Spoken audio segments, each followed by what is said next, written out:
नमस्कार, फाइनेंशियल बकवास में आपका स्वागत है।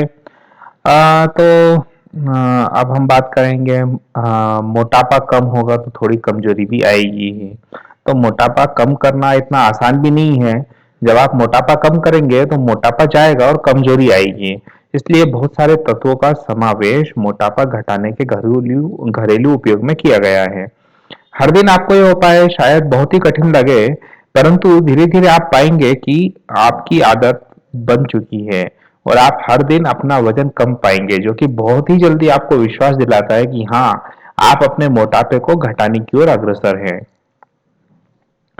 तो आगे बढ़ने के पहले मैं बता दूं आपको कि आप इसके पहले आप चारों वीडियो जरूर देख लें कि मोटापा कम कैसे किया जाए, मेरा अनुभव 20 किलो कम करने का, खाने का सही तरीका क्या हो, पानी कैसे पिया जाए और मोटापा घटाने का घरेलू उपाय, जिसके अंदर मैंने पूरा डाइट चार्ट दे रखा है। तो मोटापा घटाने के घरेलू उपाय जब आप शुरू करें तो ध्यान रखें कि हमारी मानसिक अवस्था धीरे धीरे प्राकृतिक खाद्य के अनुरूप अनुकूल होती जाती है। क्योंकि हम हर खाद्य पदार्थ को पका हुआ खाते हैं तो वह सरलता से खाया जाता है और हम खाने को बहुत तेज रफ्तार से खाते हैं। परंतु प्राकृतिक खाद्य पदार्थ यानी कि कच्चे फल या सब्जियों के साथ ऐसा नहीं कर सकते हैं। ये तो आपको चबा चबा कर ही खाने होंगे, नहीं तो आप इन्हें गले के नीचे उतार ही नहीं पाएंगे।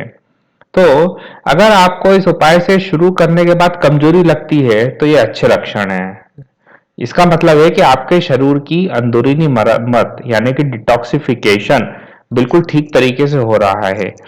ये कमजोरी उपाय शुरू करने के 7 से 15 दिन तक लग सकती है। 2 से 3 दिन के लिए आपको सिर दर्द, शरीर में कहीं भी दर्द, नाक बहना, ये सारी चीजें भी हो सकती हैं।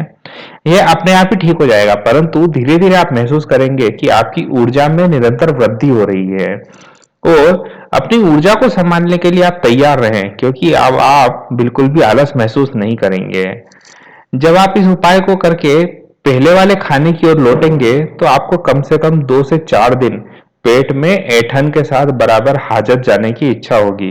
यह भी एक प्राकृतिक क्रिया है जिससे आपकी समझ में आएगा कि केवल भोजन में तत्वों के आदत बदलने से ही मतलब कि हमारे भोजन जो हम कर रहे हैं उसको बदलने से ही हमारे अंदरूनी शरीर पर क्या प्रभाव पड़ता है। तो हमें बार बार पका खाने की इच्छा होगी और हम बार बार अच्छे खाद्य व्यंजनों की ओर लालच से देखेंगे कि ये डिश खा लें, मिठाई खा लें और लालच भी करेंगे।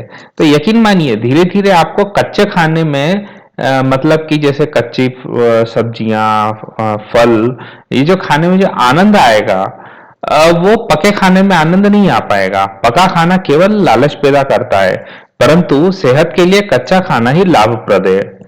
मैंने जब यह उपाय शुरू किया था तब लगभग हर सप्ताहांत पर एक बार पका खाना खा लेता था, क्योंकि अब आप समाज का बहिष्कार तो नहीं कर सकते हैं और हमारे समाज में किसी को खुशी मनाना होती है तो वह खुशी सीधे पेट पर ही निकलती है और किसी भी खुशी के क्षण के लिए हमारे समाज में खुशियां अच्छे खाने और मिठाई से ही प्रकट होती है। वह एक समय का बाहर का खाना मेरा वजन वापस से बढ़ा देता था और शरीर को ज्यादा नुकसान भी कर सकता था, क्योंकि मेरा अंदरूनी शरीर जो था वो बिल्कुल शुद्ध था, उसमें किसी भी प्रकार का बाहर का जहर नहीं था, क्योंकि वो डिटॉक्सिफाई हो चुका था। जब मैंने यही उपाय दूसरी बार शुरू किया तो मैंने इस बार सोच लिया था कि इस बार मैं सारे सामाजिक कार्यक्रमों में शामिल जरूर होऊंगा, परंतु पका हुआ खाने से परहेज करूंगा, केवल कच्चे खाद्य पदार्थों को ही अपनाऊंगा। मैंने ऐसे कई पार्टीज और ऐसे कई कार्यक्रमों में शामिल भी हुआ और वहां पर मैं केवल सलाद, फल और जूस लेता था, थोड़ी सी दाल भी ले लेता था। हाँ, मैंने किसी भी तरह का कोल्ड ड्रिंक का सेवन नहीं किया, पकी हुई सब्जियां नहीं खाई। अगर अगर सलाद नहीं था तो उनको आग्रह करके सलाद कटवाया। फल नहीं होते थे तो वो मैं हमेशा अपने साथ थैले में रख के चलता था, तो जिससे मुझे कभी कोई परेशानी नहीं हुई। यहाँ तक कि मैं लंबे ट्रेवल करता था, ड्राइविंग का शौक है मुझे लंबे, तो मैं हमेशा अपने फ्रूट्स, ककड़ी वगैरह साथ में लेके चलता था, जहां भूख लगी अपना काटा और खा लिया। तो केवल हम अपने मन पर नियंत्रण कर लें तो अपने शरीर को स्वस्थ बना सकते हैं और हर प्रकार की बीमारियों से मुक्त भी कर सकते हैं। धन्यवाद।